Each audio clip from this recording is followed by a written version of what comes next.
இந்த ஒரு வீடியோ எனக்கு ரொம்பவே ஸ்பெஷல். இந்த வீடியோ எடிட் பண்ணும்போது நான் ஸ்மைல் பண்ணிட்டே தான் இருந்தேன். எனக்கே ஒரு கொஸ்டின் மார்க் நம்ம எதுக்கு ஸ்மைல் பண்றோம் அப்படின்னு சொல்லிட்டு. ஆக்சுவலா வந்து அப்பா, அம்மாவுக்கு வந்து கேக் கட்டிங் பண்றது வந்து தெரியாது. அவங்க வந்து பாப்பாட்ட காசு இல்ல, பண்ண மாட்டா அப்படின்னு தான் நெனச்சிட்டு இருந்தாங்க.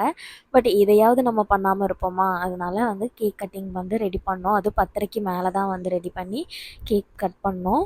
கண்ணனோட வீடியோ இதில பாருங்க. அவங்க ரொம்ப ஷையா ஃபீல் பண்ணுவாங்க. ஆக்சுவலா 2 இயர்ஸ் ஆச்சு. இன்னுமே அப்பா, அம்மா கூட வந்து அவன் அந்த ஷை ஃபீலிங் வந்து அவன விட்டு போகவே கிடையாது. அத பார்த்து எனக்கு ரொம்பவே சிரிப்பா இருந்தது. என்னடா இன்னும் அப்படியே இருக்கானே அப்படின்னு சொல்லிட்டு.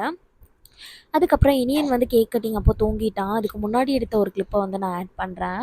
அவங்க அப்பா வந்து தோள்ல உட்கார வச்சிருப்பாரு. ஏதோ குதிரை வண்டி ஓட்டுற மாரி உட்காந்து அவனோட மண்டையில ட்ராவல் பண்ணிட்டுருப்பான். அதெல்லாம் கண்ட்ரோலே பண்ண முடியாது. குதிச்சுருவான். அந்த அளவுக்கு சுட்டித்தனம் பண்றான். அதுக்கப்புறமா நாங்க வந்து நைட் டின்னர முடிச்சுட்டு உட்காந்தாச்சு. நான் அப்ப தான் யோசிச்சேன். நெக்ஸ்ட்டு டைம் வந்து இந்த மாரிலாம் சிம்பிளா இருக்கக்கூடாது.